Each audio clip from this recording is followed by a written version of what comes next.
Bonjour, aujourd'hui nouveau chapitre, les réactions chimiques par transfert de protons, donc on va parler des acides et des bases.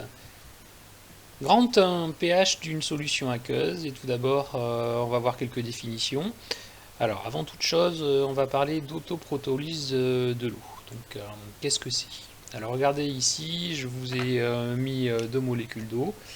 Alors pour chaque molécule d'eau, on peut voir qu'il y a des liaisons polaires, la liaison oxygène-hydrogène. Alors je ne vais pas le faire pour toutes les liaisons, mais vous pouvez voir ici, comme l'oxygène est plus électronégatif que l'hydrogène, je vais avoir cette liaison-là qui va être polarisée, comme celle-ci, et comme celle-ci. Donc vous voyez qu'à chaque fois, je vais avoir un excès de charge positive ou densité de charge positive supérieure sur les hydrogènes plus grande sur les hydrogènes que sur les oxygènes. Voilà. Plus grande que sur les oxygènes. Donc, l'oxygène va constituer un site donneur d'électrons, l'hydrogène un site accepteur. Je peux ainsi faire ma petite flèche.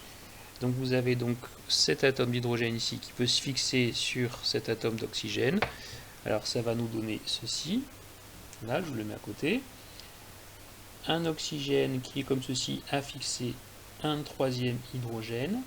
Et puis de l'autre côté, vous voyez, eh bien, vous avez l'oxygène qui a abandonné son hydrogène. Alors évidemment, de ce côté-là, si l'hydrogène est parti laissant le doublet, vous avez une charge négative.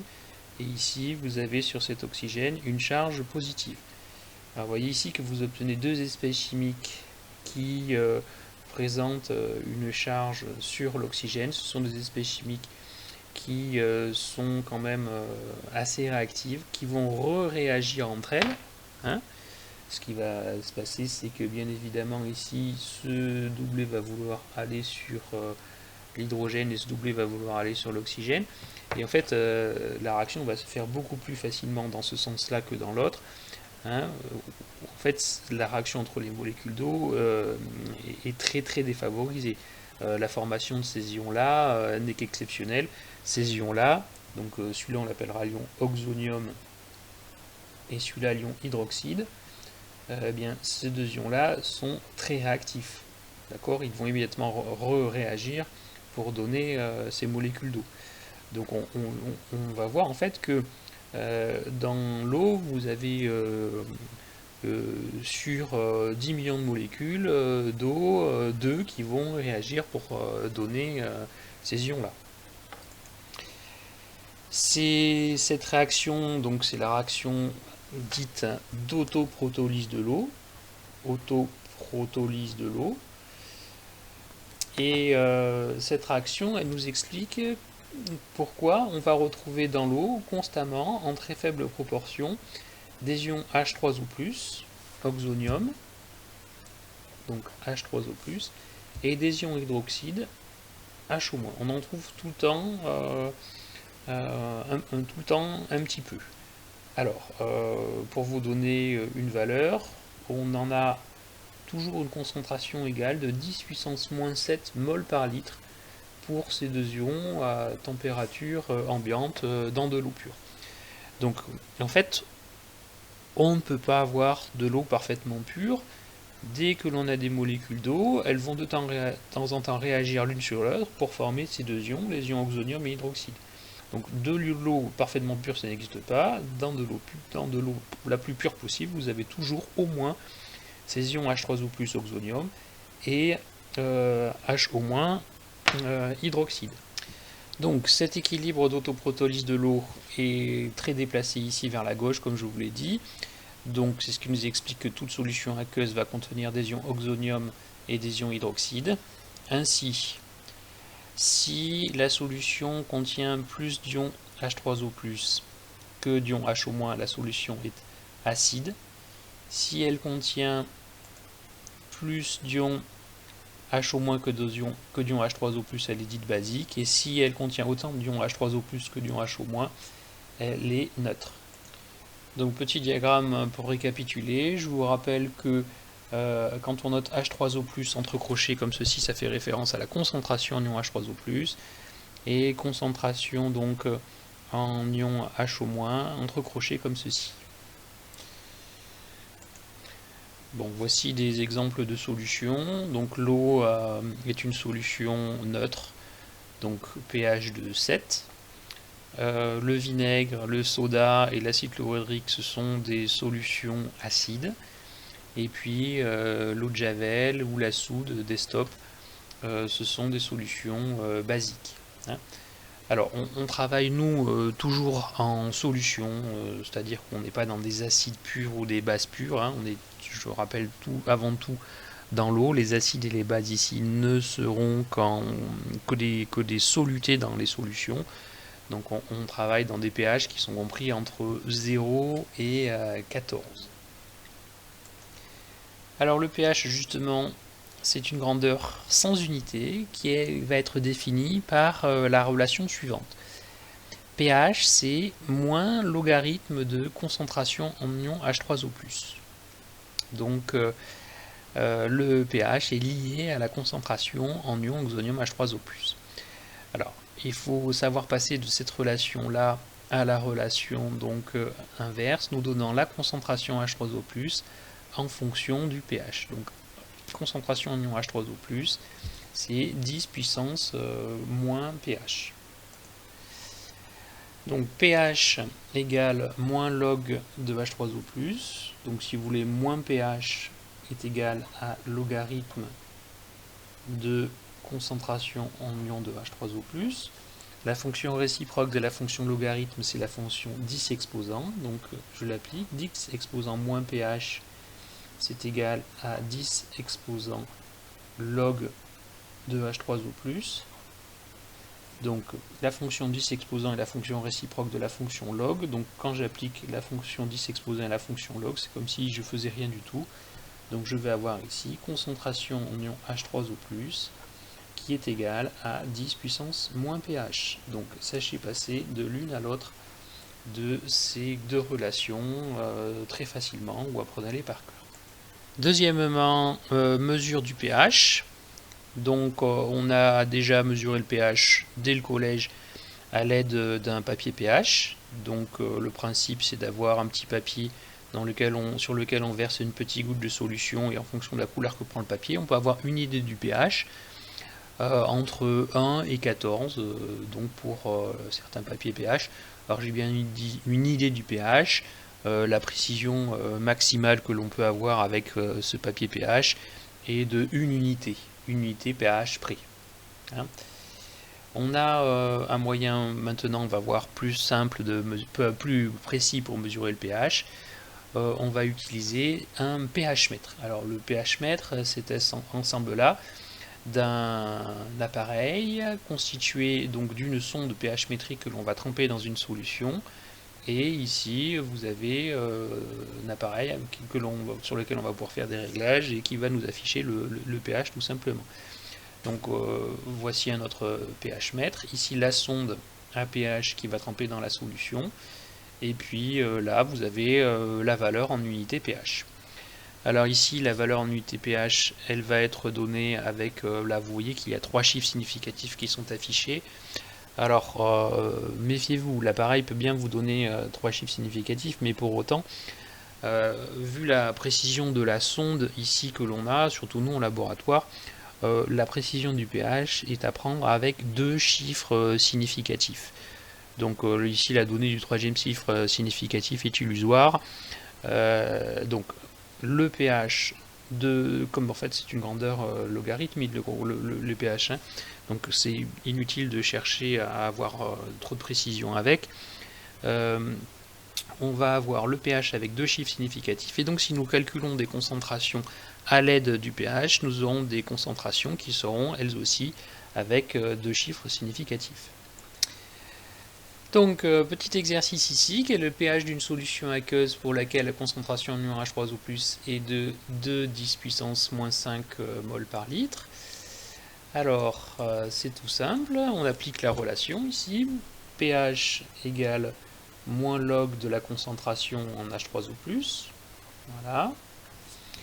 Donc, pH, c'est égal ici à moins logarithme de 2,0, donc ça la concentration est donnée ici avec 2 chiffres significatifs, Donc je laisse 2 dans le calcul, hein, c'est pas la peine de mettre 2,0. Les chiffres significatifs, c'est dans le résultat qu'il va falloir les donner. 2 10 puissance moins 5. Donc logarithme de 2 10 puissance moins 5, ça fait combien? Alors ça, votre calculatrice peut le calculer. Vous ne savez pas le calculer, mais la calculatrice, elle le peut. Donc sur ma calculatrice collège, je calcule tout simplement. Donc logarithme de 2 exposant moins 5, et j'obtiens donc moins 4,69. Hein. Donc le moins log, ça fait plus 4,69. Ce qui me fait donc un pH de 4,7, puisque j'ai dit que je garde 2 chiffres significatifs. En dessous, on me demande quelle est la concentration donc en ion H3O+, d'une solution de pH 8,3. Alors, de la même façon, la concentration en ion H3O+, ici, c'est égal à la 10 à la puissance moins pH. Donc la concentration ici, c'est 10 à la puissance moins, je ne me souviens plus de la valeur, moins 8,3. Donc vous avez une puissance ici qui est un nombre décimal. Hein, là, calculez pas de tête, vous ne savez pas faire. Votre calculatrice, par contre, sait le faire. Donc ici, je change de calculatrice. Je vais vous le faire avec la Texas que vous connaissez mieux. Je tape ici 10 exposant moins 8,3. Alors je peux taper 10 chapeau moins 8,3. Et ça me donne donc ici 5,0 10 puissance moins 9. Donc 5,0 10 puissance moins 9 mol par litre. Donc vous voyez une concentration qui est très faible. Oui, ça c'est l'objet d'une petite remarque que je vous fais. Donc vu que le pH va varier de 1 ou même de 0 jusqu'à 14, la concentration en H3O+, ça va aller de 10 puissance moins 1 ou de 1 si vous voulez à 10 puissance moins 14. Donc on est sur une variation de 14 ordres de grandeur. Donc c'est pour ça qu'on utilise une définition du pH logarithmique. Donc on a pour la grandeur, pour la concentration, que l'on mesure la concentration en H3O+, des variations donc de concentration qui sont énormes en fonction du pH. Grand 2 maintenant, théorie de Brønsted et Lowry. Alors, théorie de Brønsted et Lowry, donc on va voir quelle est la définition des acides et des bases dans cette théorie et ce qu'est une réaction acido-basique dans cette théorie. Bon, parce qu'il existe plusieurs théories, plusieurs définitions de ce que sont les acides et les bases. Vous avez une théorie antérieure qui est la théorie d'Arrhenius, qui a donné une certaine définition des acides et des bases, et puis une théorie qui est également postérieure, la théorie de Lewis, qui est plus utilisée en chimie organique. La théorie usuellement utilisée pour les acides et les bases, c'est la théorie de Brønsted et Lowry. Alors, Brønsted, c'est un Danois, du début du XXe siècle. Il est né en 1879, bon, peu importe. Lowry, c'est un Britannique. Ils ont élaboré cette théorie indépendamment. Elle date de 1923. Brønsted, j'ai écrit comme ça avec un O, mais en danois, c'est un O barré comme ça qui se prononce E plutôt que O. Hein. Brønsted, ça on dirait. Hein. Donc théorie acido-basique de Brønsted 1923. Bon, vous voyez qu'il fait quand même une sale gueule. Donc définition pour Brønsted et Lowry de ce qu'est un acide, de ce qu'est une base. Alors pour Brønsted, un acide, c'est une espèce chimique qui est susceptible de céder un ou plusieurs protons, hein, ou plusieurs protons H+. Donc dans le vocabulaire, H+, c'est l'atome d'hydrogène qui a perdu un électron. On pourrait donc dire que c'est l'ion hydrogène. Bon, on va appeler ça proton. Hein. Bon, logiquement, on devrait appeler ça ion hydrogène ou quelque chose comme ça, ou atome d'hydrogène qui a perdu son électron. Donc pour la suite, proton. Alors, pour des exemples d'espèces chimiques qui sont susceptibles, qui peuvent céder un proton. Bon, ben, tout d'abord, on a ici vous reconnaissez l'acide éthanoïque. Il peut ici céder cet atome d'hydrogène, là l'atome d'hydrogène peut partir. Donc ici on a l'acide éthanoïque, on obtient donc ici l'atome d'hydrogène sans son électron, donc le proton H+, ou l'ion hydrogène. Et puis là, vous voyez ici donc l'acide éthanoïque sans son proton, c'est ce que l'on va appeler l'ion éthanoate. Autre exemple d'acide, vous avez ici l'ion ammonium, NH4+, hein, il perd son proton et ici il devient l'ammoniac. Voilà. Encore un autre exemple ici d'acide, l'eau. Bah oui, l'eau, ça peut être un acide, puisque l'eau, si elle perd son proton, elle devient l'ion hydroxyde. C'est ce que l'on a vu précédemment quand je vous ai montré ce que j'ai appelé l'autoprotolyse de l'eau. A l'inverse, une base, toujours selon Bronsted, c'est une espèce chimique susceptible de capter un ou plusieurs protons. Alors en général c'est 1. Quand il y a plusieurs protons qui sont captés, on parle de polybase, ou plusieurs protons cédés, on parle de polyacide. Bon, je reviens au cas des bases.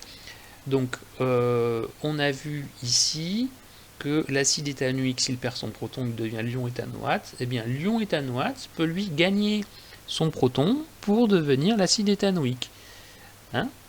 Donc là c'est l'ion éthanoate, c'est une base puisqu'il peut capturer le proton H+, pour devenir l'acide éthanoïque. De la même façon, donc l'ammoniac peut capter le proton pour devenir l'ion ammonium, et l'eau est également une base, on a vu que c'était une acide, mais c'est également une base, elle peut capter un proton et devenir l'ion H3 ou plus. Donc vous voyez qu'ici on a défini ce que l'on appelle des couples. Un petit peu comme ce que l'on a vu en oxydoréduction. On a des couples. Quand on a un acide, comme je vous le montre ici, eh bien, on a une base. Et inversement, les deux vont avec l'autre. L'un va avec l'autre. Donc, un acide donné correspond à une base donnée, et ainsi de suite. Et donc, on va retrouver un couple et une demi-équation acido-basique, comme ce que l'on avait vu quand on avait les oxydants, les réducteurs et les demi-équations électroniques.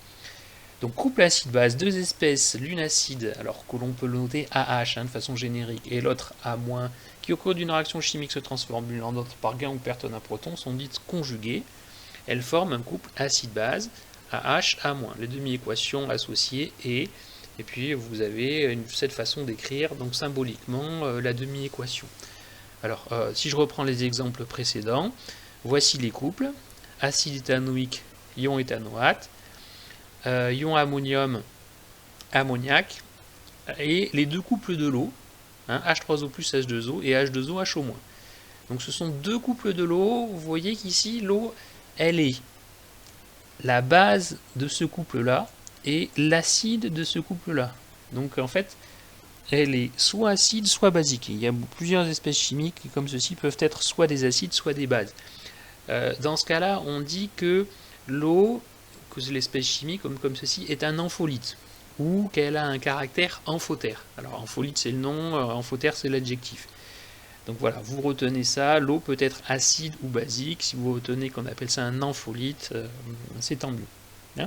Donc j'insiste bien, le couple c'est toujours acide/base, d'accord? Et puis il faut bien connaître les couples de l'eau, H3O+, H2O, H2O, HO-.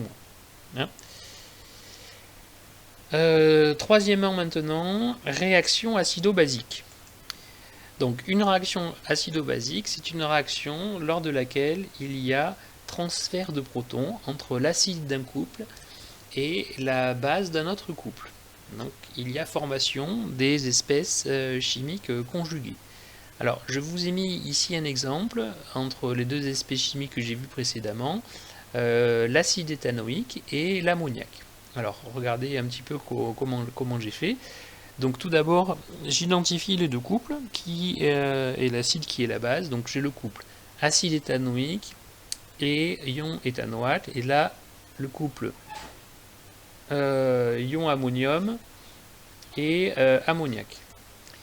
J'écris mes deux demi-équations électroniques. Donc dans la méthode générale, je vais toujours faire comme ça, enfin toujours, après quand j'aurai l'habitude je peux sauter évidemment des étapes, mais reprendre un petit peu la méthode que j'ai vue pour l'oxydoréduction. Donc j'écris les demi-équations dans le sens acide-base. Donc l'acide donne la base plus proton, l'acide donne la base plus le proton. D'accord? Après, je vais réécrire les demi-équations en mettant bien du bon côté, c'est-à-dire à gauche les réactifs. Donc ici, dans l'énoncé, on m'a dit que les réactifs, c'était l'ammoniac qui est la base et l'acide éthanoïque qui est l'acide. Donc je réécris les demi-équations en mettant l'acide éthanoïque et l'ammoniac à gauche. Et puis j'écris l'une en dessous de l'autre les deux demi-équations, j'additionne membre à membre et j'obtiens l'équation de la réaction. Alors vous voyez qu'ici c'est plus simple que dans le cas des demi-équations d'oxydoréduction parce que le nombre de protons échangés est de 1. On a un proton qui est échangé. Donc on va avoir un proton à droite, un proton à gauche, et donc vous voyez qu'on ne retrouve pas le proton dans l'équation bilan. Donc je répète, le proton ne se retrouve pas dans l'équation bilan de la réaction. Donc justement, ça fait l'objet de la remarque que j'ai dit ici. Le même nombre de protons échangés doit apparaître dans les deux demi-équations. Si jamais c'était pas le cas, parce qu'on aurait un polyacide ou un polybase, dans ce cas-là, on multiplierait tous les coefficients stoichiométriques d'une équation par le même nombre. Sinon, et le proton n'apparaît pas dans la réaction. Voilà, il y a eu échange. Donc voilà pour les équations acido-basiques. Maintenant, on passe au grand 3, mise en solution d'espèces acido-basiques. Et quelque chose de nouveau, on va voir la notion d'équilibre chimique. Donc je reviens sur l'autoprotolyse de l'eau. Alors, on a donc vu que l'eau est l'acide du couple H2O, HO-, et la base du couple H3O+, H2O. Donc l'eau, elle peut donc réagir sur l'eau. L'eau acide peut réagir sur l'eau base, quoi. Hein.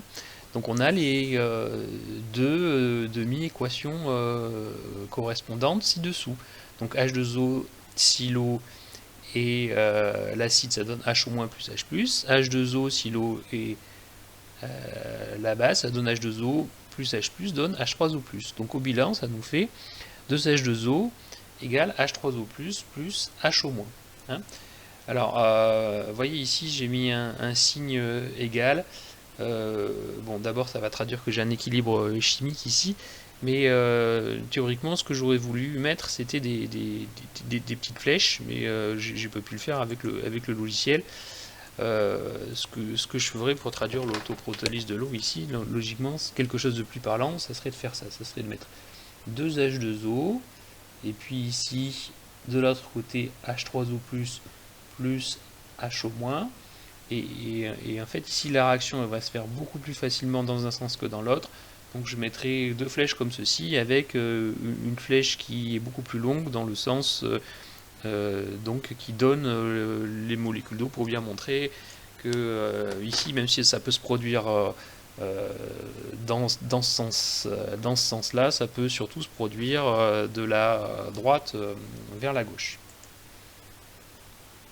Alors ce qu'il y a d'important de souligner ici, c'est que même si j'ai très peu de céssion H3O+, et de céssion HO-, j'en ai toujours quand j'ai des molécules d'eau. C'est-à-dire que ces deux-là, des espèces chimiques, elles réagissent très violemment l'une avec l'autre. Mais l'eau, elle va quand même continuer à se dissocier pour me donner des ions H3O+, et des ions HO-. Donc au final, j'ai un équilibre. J'ai un équilibre très fortement déplacé ici vers la gauche, mais j'ai un équilibre. C'est un équilibre chimique. On a des réactifs, si vous voulez, des deux côtés. Enfin, on n'a pas quelque chose de complètement dépassé dans un sens ou dans l'autre. Donc, cette réaction, donc, c'est un équilibre chimique, c'est la réaction d'autoprotolyse de l'eau, je le répète. Alors, c'est très important. Cette réaction indique que les ions H3O+, et HO- sont toujours présents simultanément dans l'eau. Il y en a toujours. Et quand on est dans de l'eau pure, hein, et même quand on n'est pas dans de l'eau pure, du reste, quand on est dans l'eau, alors il se trouve qu'on a, alors quand on est dans l'eau pure, la quantité d'ions H3O+, est égale à la quantité d'ions HO-, à 25 degrés, c'est égal à 10 puissance moins 7 mol par litre, hein, comme je vous l'ai dit plus haut. Donc ça c'est vrai si on est dans de l'eau pure, mais quelque chose qui est tout le temps vrai, c'est que le produit de la concentration en ion H3O+, par la concentration en ion HO-, c'est un produit qui est toujours le même. Si vous multipliez la concentration de l'un par la concentration de l'autre, vous allez toujours avoir la même valeur, et ce produit c'est appelé Ke, c'est une constante. Ce Ke, c'est ce que l'on appelle le produit ionique de l'eau. Donc il faut absolument apprendre cette relation-là. Concentration en ion H3O+, par concentration en ion HO-, c'est égal à Ke, c'est le produit ionique de l'eau. Alors le produit ionique de l'eau Ke, ça vaut 10 puissance moins 14, donc 1,0 10 puissance moins 14 avec deux chiffres significatifs, à 25 degrés. Donc nous on travaillera toujours à 25 degrés. On verra éventuellement, enfin nous pas cette année, mais que ce produit peut dépendre de la température.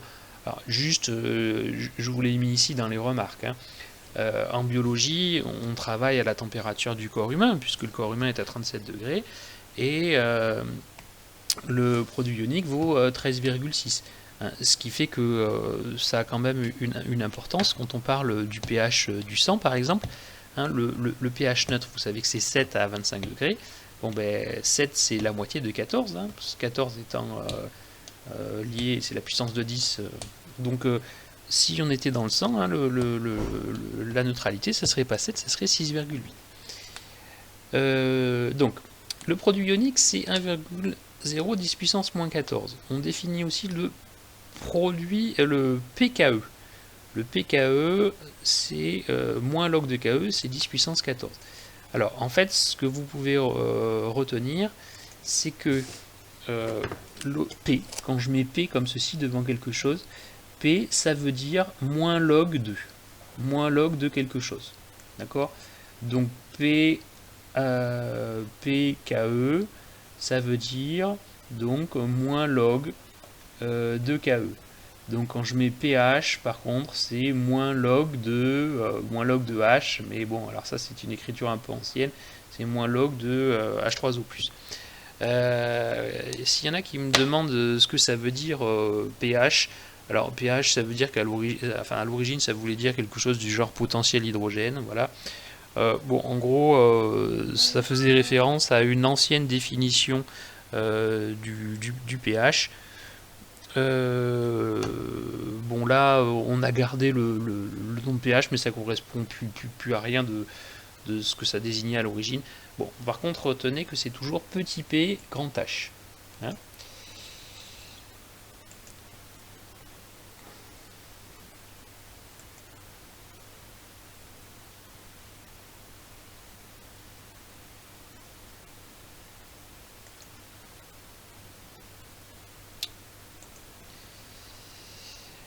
Deuxièmement, maintenant, acide fort et base forte.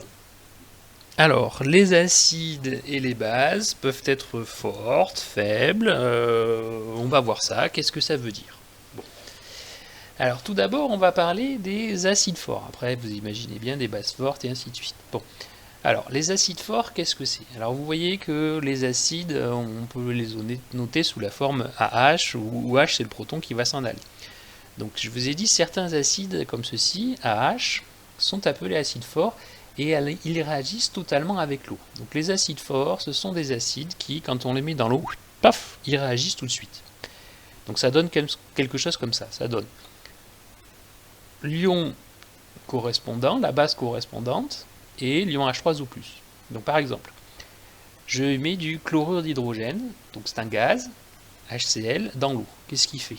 Bon, il se dissout très bien, il se dissocie et vous avez formation de l'ion chlorure et de l'ion H3O+. Donc dans ce couple-là, HCl c'est l'acide et puis la base correspondante c'est Cl-. Mais vous voyez qu'ici dans l'eau, donc, on ne va plus retrouver l'acide. HCl ça n'existe pas dans l'eau, puisque ça a entièrement réagi avec l'eau. Donc dans une solution de chlorure d'hydrogène, donc dans laquelle on a dans une solution donc dans laquelle on a dissous du chlorure d'hydrogène, on n'a plus de chlorure d'hydrogène. Parce que le chlorure d'hydrogène a totalement réagi avec l'eau. On va donc retrouver des ions chlorure Cl- et des ions oxonium H3O+. D'accord? Donc je répète bien, l'espèce acide contenue dans une solution donc d'un acide fort, c'est l'espèce acide H3O+. L'acide fort HCl n'existe pas dans l'eau. Donc ce que l'on appelle acide chlorhydrique, c'est la solution H3O+, plus Cl-. Hein, l'espèce acide que l'on a introduite, c'est HCl, c'est le chlorure d'hydrogène, mais il n'existe plus dans l'eau. Donc ça, on fait l'erreur, il faut que ce soit clair pour tout le monde. Donc je l'ai bien mis ici, je l'ai bien encadré, j'ai bien mis dans une solution obtenue par dissolution d'un acide fort dans l'eau, l'acide en solution est l'ion oxonium H3O+. Donc j'ai donné ici d'autres exemples d'acides forts, l'acide nitrique, l'acide sulfurique, etc. Donc c'est à retenir pour un acide fort que si je mets dans l'eau comme acide fort l'acide nitrique, l'acide sulfurique, l'acide chlorhydrique, eh bien l'espèce chimique acide que je vais avoir dans l'eau, c'est H3O+.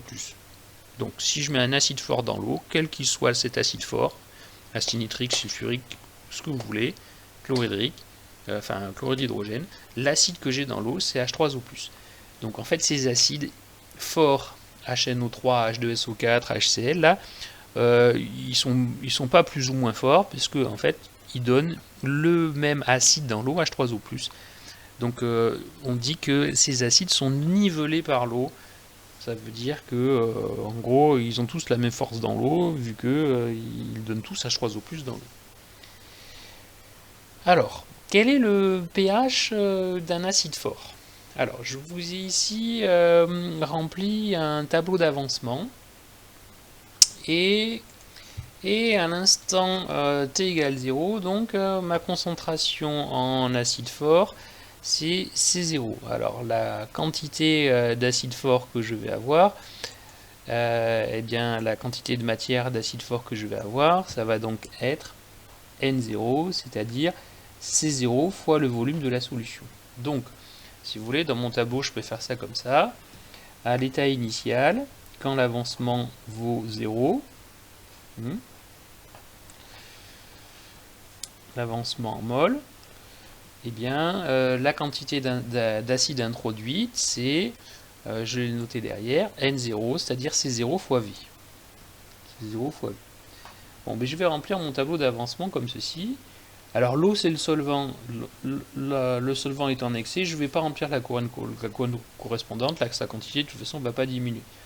Bon, par contre je dis qu'à l'origine, à t égale 0, j'ai 0 pour les produits. Alors c'est pas tout à fait vrai parce que si vous vous souvenez bien, dans l'eau, j'ai pas 0 de H3O+, j'ai 10 puissance moins 7 mol par litre de H3O+.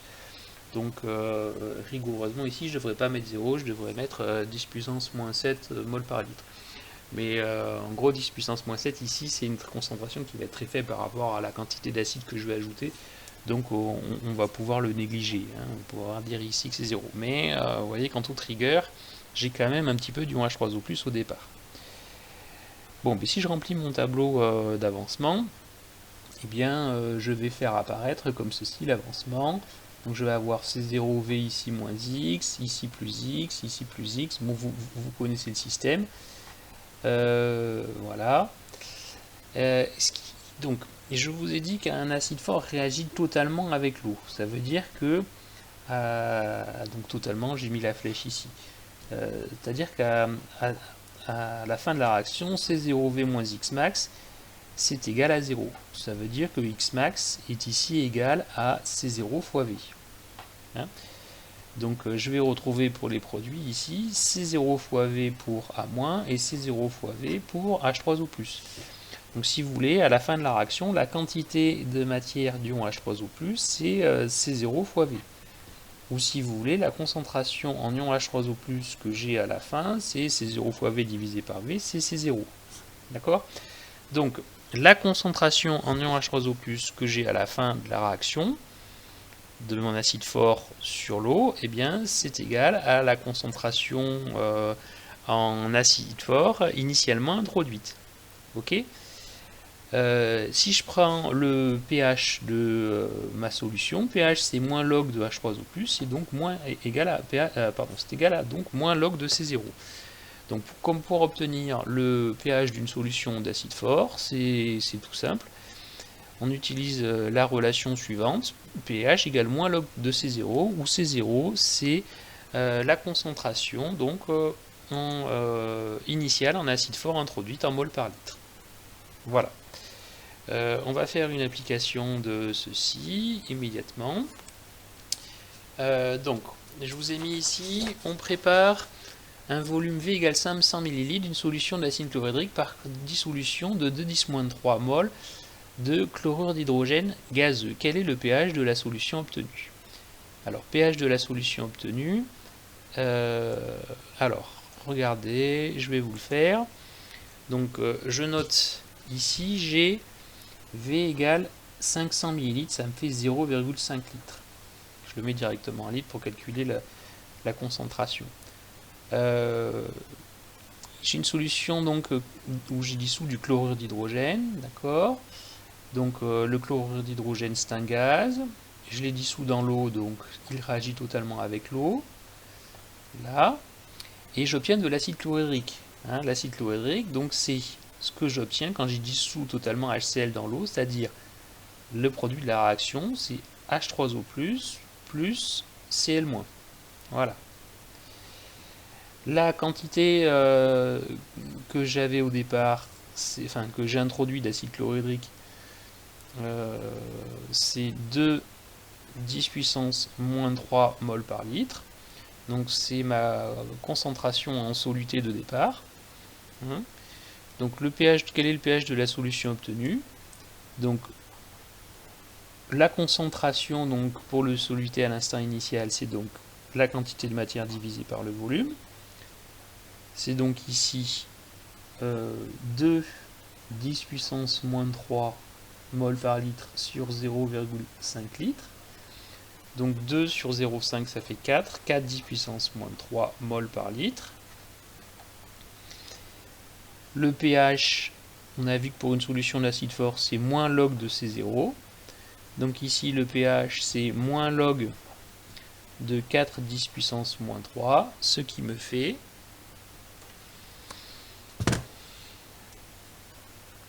moins log de 4 10 puissance moins 3 10 puissance moins 3, voilà, ça me fait 2,39, donc 2,40. Je garde deux chiffres significatifs, donc un pH de 2,4. pH de 2,4. Voilà. Quelle est la concentration en ion H3O+? Donc la concentration en ion H3O+, ben vous vous souvenez que la concentration en ion H3O+, c'est 10 à la puissance moins pH, c'est-à-dire 10 à la puissance moins 2,4. Donc j'utilise ma calculatrice, 10 à la puissance moins 2,4. Alors moi j'utilise la valeur que j'avais en mémoire, comme ça j'ai pas d'erreur. Ça me fait 0,004 mol par litre. Alors, avec deux chiffres significatifs, ça me fait 4,0 10 puissance moins 3 mol par litre. Donc, vous voyez ici, j'obtiens ce que j'avais au départ. Donc, je retrouve la concentration, pour la concentration en ion H3O+, eh bien, la concentration initiale d'acide introduite. Donc, c'est normal parce que j'ai un acide fort. Maintenant, le pendant des acides forts pour les bases, ce sont les bases fortes. Alors, base forte, je vais noter ça B. Je vous l'ai mis là. Donc, les bases fortes, elles vont libérer des ions hydroxyde par dissolution dans l'eau ou par réaction totale avec l'eau. Elles n'existent donc pas en présence d'eau. Donc, l'acide fort, c'est comme la base forte, on en parle, mais ça n'existe pas dans l'eau. Donc c'est ce que l'on met dans l'eau pour obtenir l'acide fort ou la base forte, d'accord? Donc l'espèce chimique basique que l'on a dans une solution que l'on a obtenue par dissolution d'une base forte dans l'eau, c'est l'ion hydroxyde HO-. Donc autrement dit, HO-, c'est l'ion hydroxyde, c'est la base la plus forte que l'on peut avoir dans l'eau. Hein, comme l'ion le plus fort que l'on peut avoir, comme l'acide le plus fort que l'on peut avoir dans l'eau, c'est l'ion H3O+. Hein, retenez bien ça parce qu'après on va voir qu'il y a des acides qui peuvent exister dans l'eau autres que H3O+, ou des bases qui peuvent exister dans l'eau autres que HO-, et on va appeler ça acides et bases faibles. Donc ici je parle de force relative, bon vous ne pouvez pas encore savoir pourquoi, mais vous le devinez parce que évidemment qui dit fort dit faible. Hein, Donc si je reviens à ma base forte, comme exemple de base forte, j'ai quelque chose que vous connaissez très bien, l'hydroxyde de sodium. Donc si j'ai une solution d'hydroxyde de sodium, vous savez que dans une solution d'hydroxyde de sodium, il n'y a pas d'hydroxyde de sodium, il y a des ions hydroxyde et des ions sodium. L'hydroxyde de sodium, c'est une base forte, mais la base qui existe dans la solution d'hydroxyde de sodium, c'est l'ion hydroxyde HO-. Donc elle s'obtient par, les ions HO- sont ici obtenus par dissolution. Autre exemple de base forte, les ions éthanolates. Alors ne confondez pas avec les ions éthanoates, CH3, COH. Ici, il s'agit de l'ion CH3, CH2 au moins. Donc la différence, alors attendez, je vais vous faire la formule de Lewis si vous voulez. Donc vous connaissez l'éthanol. L'éthanol, c'est un alcool. C'est ça l'éthanol, d'accord? Et bien ici vous avez pour l'éthanol, on va faire un petit rappel, une liaison OH qui est polarisée. L'oxygène est plus électronégatif que l'hydrogène. Et bien dans certains cas, mais je vous dis tout de suite, pas dans l'eau, dans l'éthanol, ce qui peut se passer, c'est que ce doublé liant ici va se fixer sur l'oxygène et je peux avoir comme ceci, eh bien, formation de la base CH2, CH3, CH2, pardon, CH3, CH2 au moins. Donc ça, c'est ce que l'on appelle l'ion éthanolate. Et ça, si on met ça dans l'eau, évidemment, ici on a un oxygène qui est très avide d'électrons qui va vouloir tout de suite capter des protons.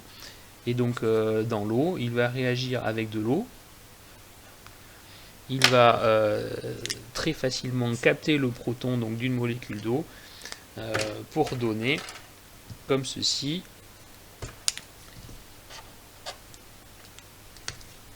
l'éthanol et l'ion hydroxyde. Voilà. Donc, j'ai bien dit ici l'ion éthanolate et pas l'ion éthanoate. Ne confondez pas. Donc, c'est une base forte puisque elle libère des protons par sa réaction avec l'eau. Il n'y a pas de protons, elle libère des ions hydroxydes par sa réaction avec l'eau. Il n'y a pas d'ion hydroxyde dans l'ion éthanolate, c'est la réaction avec l'eau qui fait qu'il apparaisse des ions hydroxyde HO-. Voilà. Alors, pour calculer le pH d'une solution de base forte, alors je peux vous présenter le tableau d'avancement comme précédemment. Donc vous regardez le tableau, la quantité que j'ai au départ, donc j'ai une concentration solutée apportée qui est de C0, je l'ai noté comme précédemment. Volume V de solution, donc la quantité de matière que j'ai à l'état initial, c'est C0 fois V. Voilà. Donc j'ai pris ici un exemple, là j'ai dissous NaOH dans l'eau et j'obtiens Na+, plus HO-. Alors dans cette équation, ça on me demande souvent, vous voyez ici, NaOH ici, c'est l'équation de dissolution dans l'eau, mais l'eau n'apparaît pas. Alors ici je devrais écrire NaOH plus H2O, donc réagir avec H2O, et puis de l'autre côté je retrouverai H2O. Mais comme j'ai H2O des deux côtés, je fais le bilan, et dans l'équation je ne l'écris pas. Donc au final, vous avez bien ici une réaction de NaOH avec l'eau, mais pour autant elle n'apparaît pas dans l'équation bilan. Regardez, je vous le marque ici. Réaction de NaOH avec l'eau, donc je devrais partir comme ceci. Mais comme ça fait donc Na+, plus HO- plus H2O, vous avez H2O des deux côtés, donc au final, non, j'ai plus H2O dans le bilan.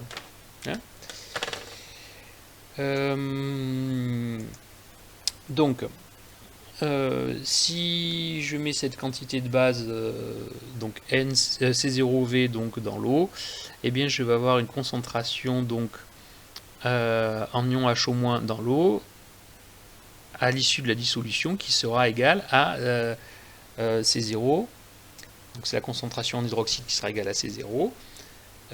Pour avoir la concentration en ion H3O+, et le pH, eh bien il faut que je me serve du produit ionique de l'eau. Là. Donc je vous fais rapidement sur le papier pour que vous puissiez voir. Donc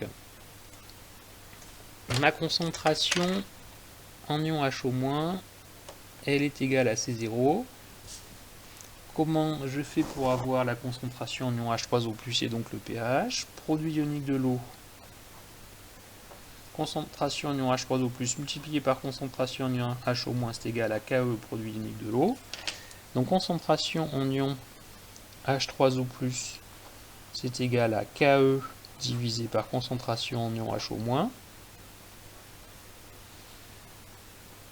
Voilà, c'est-à-dire KE sur C0. Donc pH, c'est égal à moins log de H3O+. Donc ici, je prends moins log de ça. Là. Donc moins logarithme de H3O+, ça fait pH. pH, ça fait donc moins log ici de KE sur C0. Là. Hein, j'ai pris ici aussi moins log. Là. Donc moins log de KE sur C0. Alors vous vous souvenez que log de A sur B, ça fait log de A moins log de B. Donc ça fait moins log de KE moins log de C0. Donc au final, ça me fait pour le pH moins log de KE moins plus log de C0. Log de KE, on peut écrire ça PKE, puisque vous savez que P ça veut dire moins log. Donc au final, pH c'est PKE plus log de C0. Donc le pH d'une solution de base forte avec la concentration en base forte apportée qui est égale à C0, ben le pH c'est égal à PKE plus log de C0. Comme PKE c'est égal à 14 à 25 degrés dans l'eau, et bien j'ai pH égale 14 plus log de C0. Voilà. Donc on va faire en dessous une petite application. Quel est le pH d'une solution de soude de concentration molaire en soluté apportée qui est égal à 2,05 10 puissance moins 3. Bon, ben, j'applique ici tout simplement la relation que j'ai mis ici avec C0 qui est égal à 2,05 10 puissance moins 3 mol par litre. Alors, qu'est-ce que ça me fait?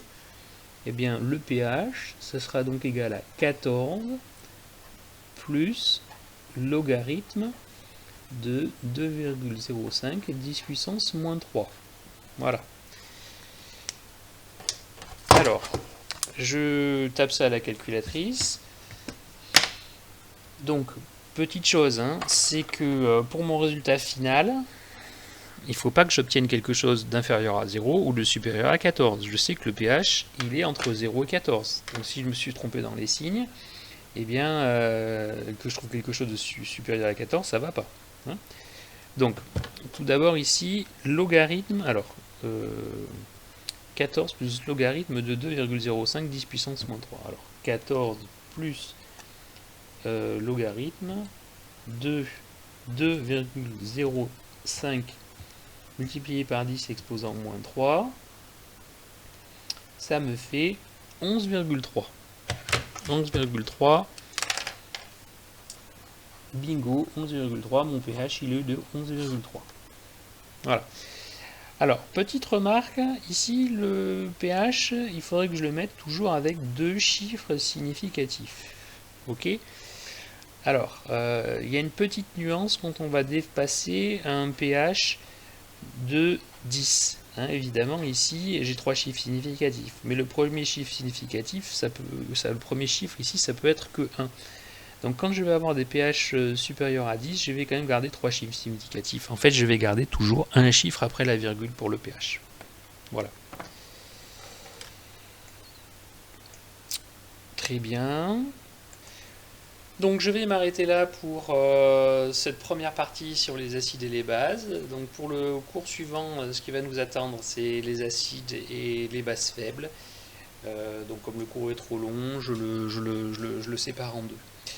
Donc j'espère que vous avez suivi, que j'étais à peu près clair dans ce cours, peut-être un peu plus clair qu'au cours précédent. Je vous remercie de votre attention et puis eh bien, je vous dis à la prochaine fois pour le cours suivant. Au revoir.